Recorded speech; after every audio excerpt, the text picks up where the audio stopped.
Lyles. I'm an organizer with Warehouse Workers for Justice. We're a worker center here in Joliet.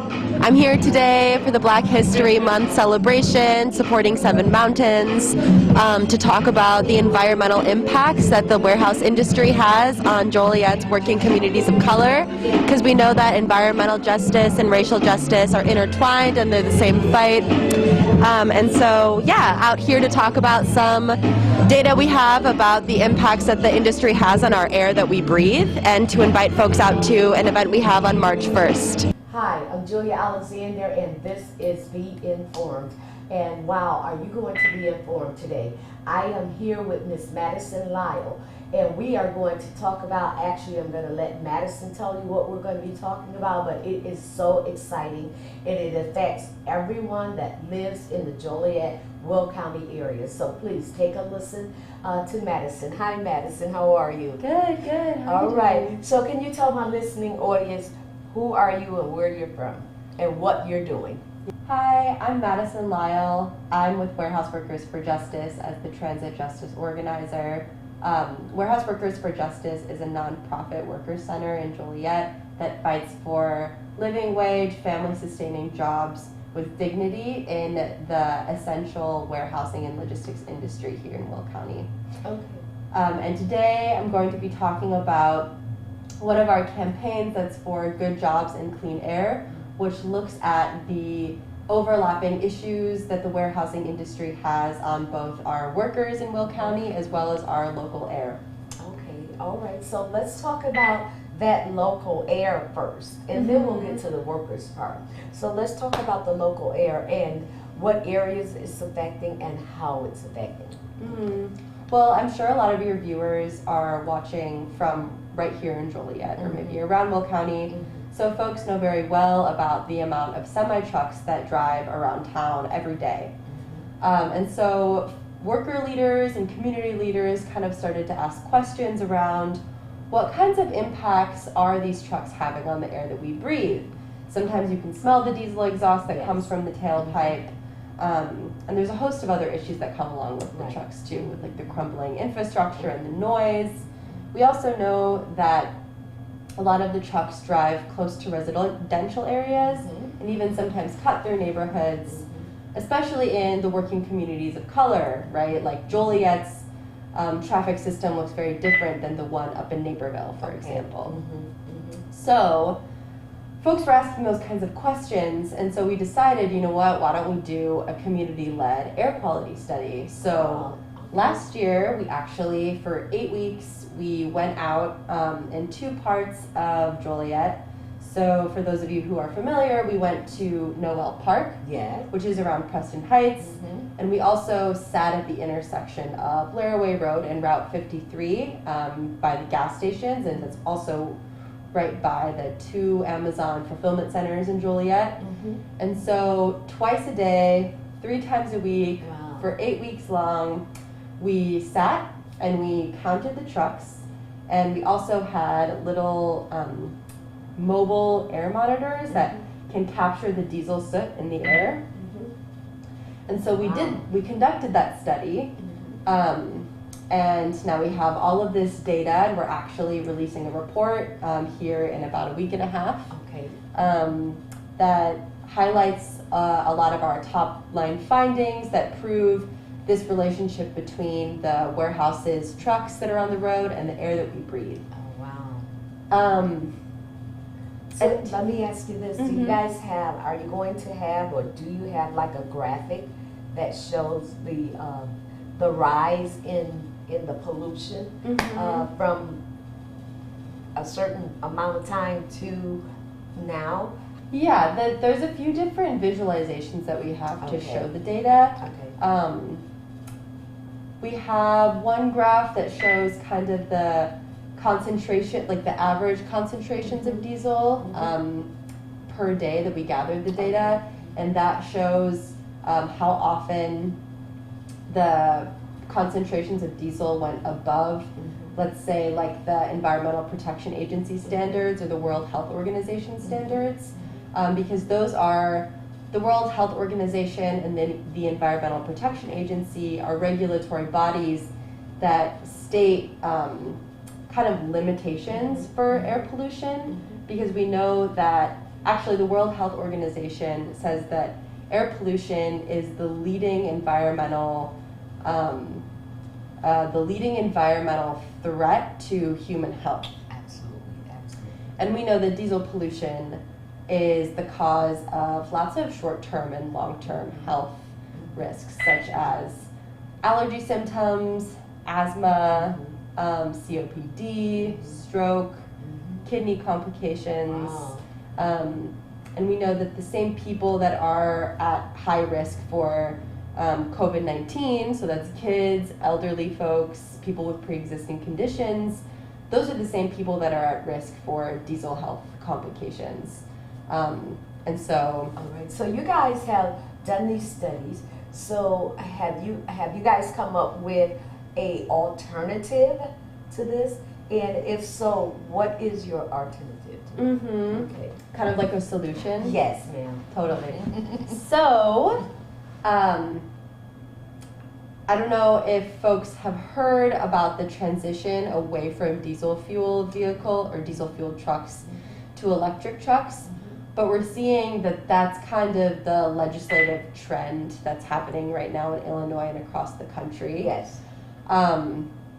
Because transportation is the leading polluting sector in Illinois. So it's really pressing. We also know that it's happening right here in Joliet. We know that Lyles Electric, which is an electric vehicle manufacturer, is setting up shop right here in Joliet, right? So they're going to be here by the end of this year, and they're going to be rolling out something like 20,000 electric trucks and buses off their assembly line. So we know that this transition is happening, but what we want to make sure is that clean air investments happen first in communities that are closest to industrial hubs, such as Joliet. And we want to make sure that the people who are paying for that transition are the ones that are the culprits of this pollution. Absolutely. So in this case, it's the warehousing industry. Absolutely. And speaking of the warehousing industry, let's go into the warehousing industry and let's see what the help situation is there. So go ahead, talk a little bit about the warehouses. Yeah, so the warehouses are a very popular industry here in Will County, since we are next door to the largest inland port in North America, which is Center Point down in Elwood. Absolutely. So that's what draws some of the richest companies in the world to this area. That's why we have the Amazons, the Walmarts, the Targets, the IKEAs right here. So they're the workers here who are moving their products, packing their products, and shipping their products are the ones that are making, the Jeff Bezoses and the Walmart family their billions and billions of dollars. And it's kind of unfair because workers here don't really see much of that profit, right? We know that this workforce is upwards of 80% Black and Latino workers.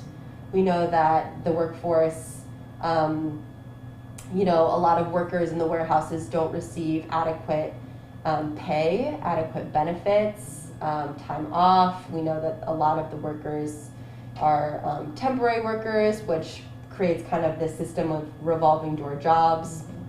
And so that's kind of the worker problem with the warehouses, which I'm sure lots of your viewers are very familiar with. Absolutely. They're some of the more popular jobs. So what's your solution to that? Okay. Well, this is a really important connection that I talk about with people all the time, because a lot of the folks who work inside the warehouses, they go home to their neighborhoods that are like in Joliet or around Joliet. And so we know that the divide between worker and warehouse neighbor, that's not really a divide. People experience the air pollution and the worker exploitation on the shop floor at the same time. And so we're saying that because worker and environmental issues are intertwined in people's lived experiences, like electrification policies, so the transition away from diesel to electric vehicles, those policies have to address worker and environmental issues simultaneously.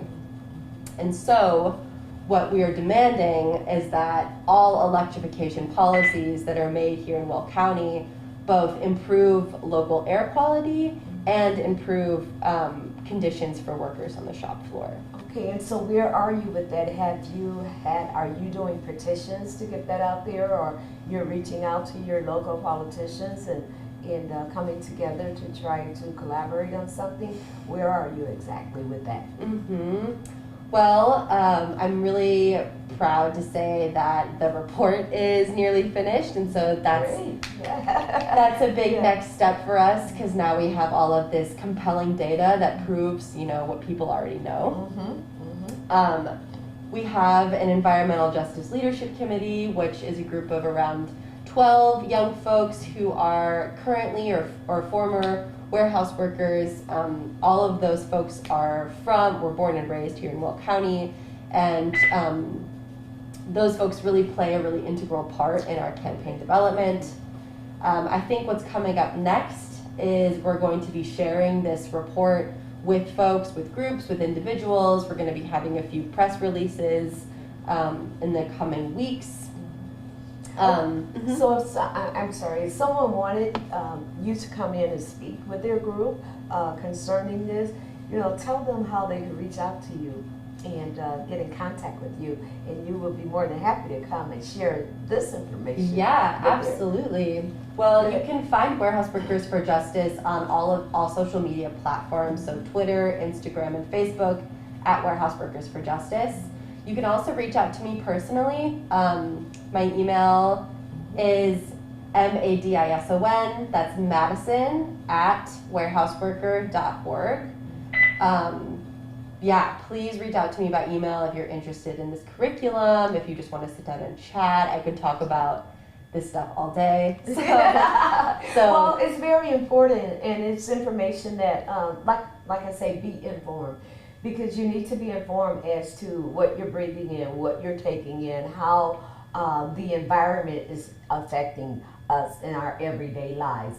And I just think that this is awesome. That statistic that you gave, it was like mind blowing to me. I'm like, what? Because I never thought of it, and I've lived in this area all my life. And I do have asthma. And I never equated it with that.